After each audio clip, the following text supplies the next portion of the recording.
langkah baikmu membuktikan di balik setiap masalah pasti ada jalan keluarnya. Meski terkadang mungkin kau lelah, tapi jangan sampai kau menyerah. Di balik setiap kesulitan pasti akan ada kemudahan. Yakinlah semua akan berlalu, segalanya akan indah bila kau teruskan langkah baikmu. Assalamualaikum Pak Johatas, gimana kabarnya hari ini? Waalaikumsalam. Keadaannya baik-baik saja, Bu. Alhamdulillah, hari ini saya pengen mengadakan wawancara sebentar Pak ya, terkait dengan pengalaman Bapak ketika mengambil suatu keputusan Pak ya. Kalau saya boleh tahu pengalaman-pengalaman Bapak saat Bapak mengambil keputusan itu apa aja Pak, pernah Bapak alami? Ya, pengalaman dilema etika saat akan saya mengambil keputusan, yaitu salah satu kasus dilema etika dalam pengambilan keputusan yang pernah saya hadapi selaku kepala sekolah adalah saat periode kenaikan kelas yang akan berlangsung. Beliau diharapkan dengan sebuah permasalahan di mana banyak sekali murid yang nilainya tidak mencapai KKM atau bisa juga dibilang di bawah KKM. Dan sementara apabila nilai tersebut ditulis apa adanya di rapot, maka dikhawatirkan akan berdampak pada hari pendidikan murid tersebut di masa yang akan datang atau di masa selanjutnya. Dan bahkan bukan hanya itu saja, akan ada banyak murid yang tidak memenuhi syarat untuk naik kelas. Akhirnya saya mengambil keputusan agar guru-guru mengadakan remedi atau pengayaan sebuah masukan sebelum memasukkan nilai rapot, hingga para murid bisa memperbaiki nilainya dan dapat memenuhi syarat kenaikan kelas. Dan selain itu juga saya minta guru menganalisis hasil belajar murid dan faktor penyebab rendahnya nilai mereka. Baiklah Pak, dengan terkait dengan pengalaman Bapak itu ada beberapa pertanyaan saya ingin saya ajukan Pak. Yang pertama itu, selama ini Pak, bagaimana Anda dapat mengidentifikasi kasus-kasus yang merupakan dilema etika atau rujukan moral Pak? Bila suatu kasus yang saya hadapi atau alami memiliki pemilihan yang sama-sama benar pada saat membuat keputusan, maka saya terlebih dahulu mengidentifikasi kasus tersebut sebagai dilema etika. Namun apabila saya dihadapkan dengan situasi yang membuat saya harus memilih di antara benar atau salah, maka kasus tersebut termasuk atau merupakan rujukan moral. Baiklah, terkait dengan pertanyaan kedua nih Pak. Selama ini bagaimana Anda menjalankan pengambilan keputusan di sekolah Anda, terutama untuk kasus-kasus di mana ada dua kepentingan yang sama-sama benar atau sama-sama mengandung nilai kebajikan Pak? Baiklah, bila ada kasus yang saya hadapi atau saya alami memiliki dua pilihan yang sama-sama benar, maka sebelum saya mengambil keputusan tersebut, terlebih dahulu saya mempertimbangkan kepentingan orang banyak, memprioritaskan pada kebutuhan murid, memikirkan dampak dan keputusan yang saya ambil, baik itu jangka pendek maupun jangka panjang.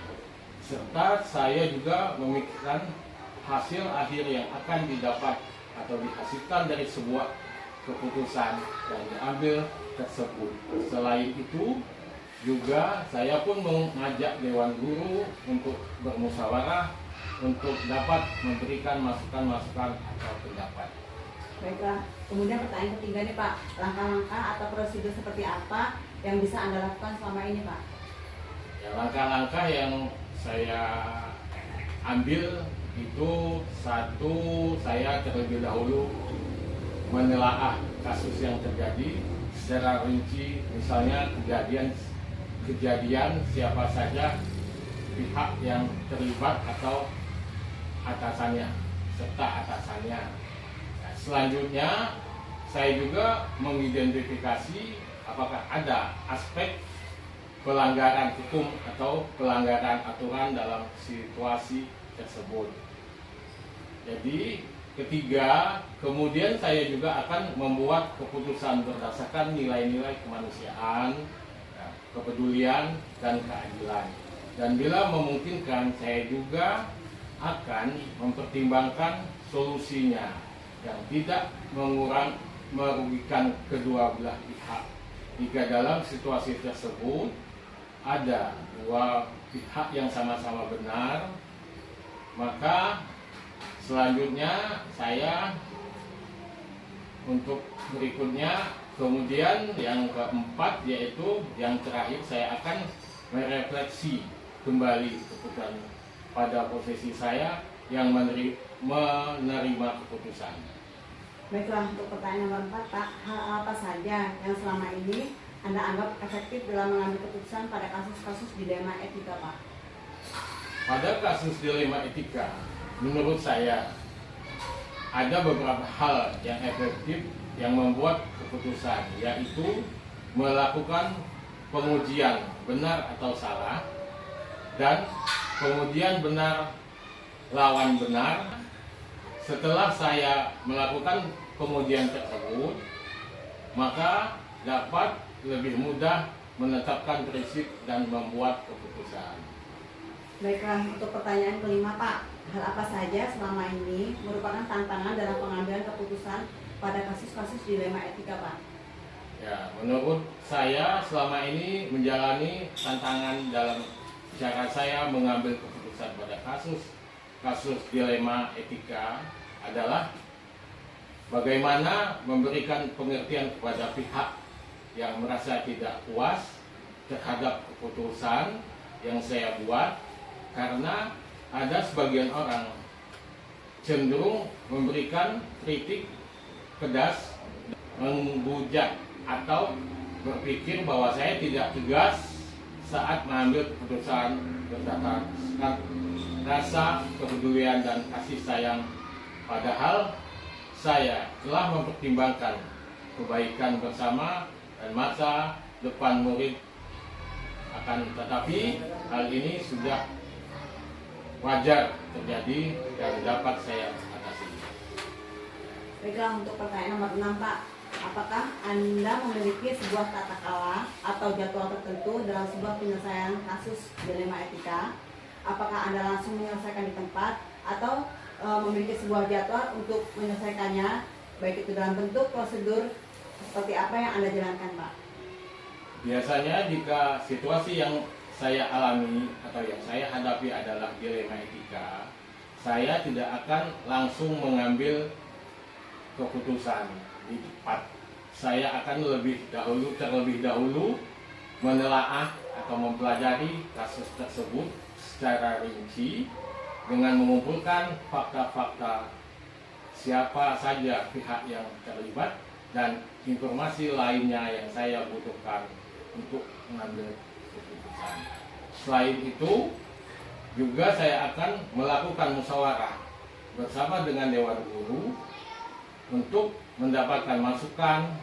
Kemudian saya memerlukan beberapa waktu untuk berpikir dengan matang. Kemudian setelah itu barulah saya membuat keputusan. Baik, untuk pertanyaan nomor 7 nih, Kak. Ini, Pak, adakah seseorang atau faktor-faktor yang selama ini dapat mempermudah atau membantu Anda dalam mengambil keputusan dalam kasus-kasus dilema etika, Pak? Terkadang ada kalanya saya membutuhkan pendapat orang lain dalam membuat sebuah keputusan. Dan biasanya yang dapat membantu saya dalam mengambil sebuah keputusan adalah orang-orang yang mempunyai atau memiliki pengalaman di bidangnya. Misalnya siapa saja pada kasus yang berkaitan atau berhubungan dengan murid, ada wali kelas atau guru. yang dapat membantu saya. Hal ini tentu saya dapat mempermudah saya dalam mengambil keputusan. Baik Pak, untuk pertanyaan terakhir nih Pak, atau pertanyaan ke-8, dari semua hal yang telah disampaikan, pembelajaran apa yang dapat Anda petik dari pengalaman Anda mengambil keputusan dilema etika Pak? Banyak sekali yang saya pelajari dalam berbagai pengalaman saya dalam mengambil keputusan. Saya mempelajari bahwa kasus dilema etika memang tidak ada keputusan betul-betul sempurna. Setiap keputusan pasti memiliki kekurangan atau kelebihan masing-masing. Maka untuk membuat sebuah keputusan, hendaknya kita memiliki prinsip yang didasari dengan nilai-nilai kebijakan dan hukum. Jadi saya rasa seperti itu. Baik Pak, terima kasih untuk wawancaranya Pak, dan terima kasih untuk waktunya telah meluangkan waktu mau saya wawancarai. Dan kurang lebihnya saya mohon maaf ya Pak ya, dan saya akhiri. Wassalamualaikum warahmatullahi wabarakatuh Pak. Waalaikumsalam warahmatullahi wabarakatuh.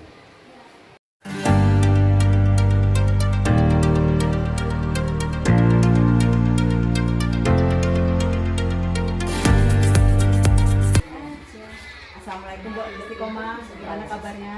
Waalaikumsalam warahmatullahi wabarakatuh. Gimana kabarnya Bu Istiqomah? Alhamdulillah sehat. Saya minta waktunya sebentar Bu ya untuk melakukan wawancara terkait dengan observasi pengalaman Ibu dalam mengambil keputusan dilema etika. Yang pertama itu, kalau boleh tahu apa sih Bu pengalaman Ibu pada saat mengambil keputusan dilema etika?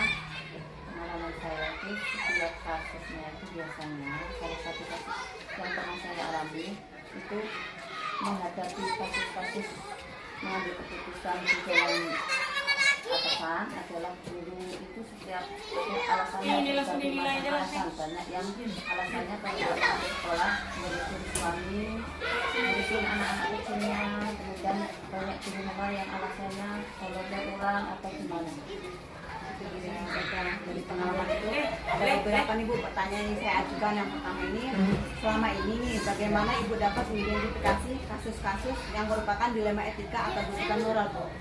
Ya, moralnya ya, untuk mengidentifikasi kasus tersebut adalah dilemanya moral saya menelaah kasus tersebut adalah dengan keputusan yang sama, maka termasuk keputusan itu sangat diambilkan oleh antara benar dan salahnya antara Dewan Guru satu dengan Dewan Guru yang lain. Nah, kalau gitu untuk pertanyaan kedua nih Bu, selama ini bagaimana Ibu menjalankan pengambilan keputusan di sekolah Ibu, terutama untuk kasus-kasus di mana ada dua kepentingan yang sama-sama benar ya, atau sama-sama mengandung nilai kebajikan itu gimana Bu?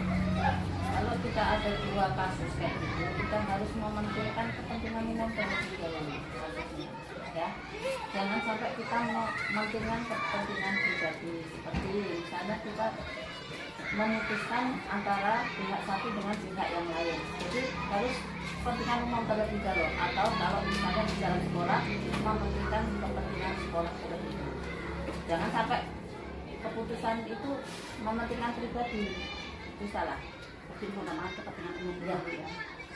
Baik, untuk pertanyaan nomor 3 Bu, langkah-langkah atau prosedur apa yang biasa Ibu ambil selama ini Bu?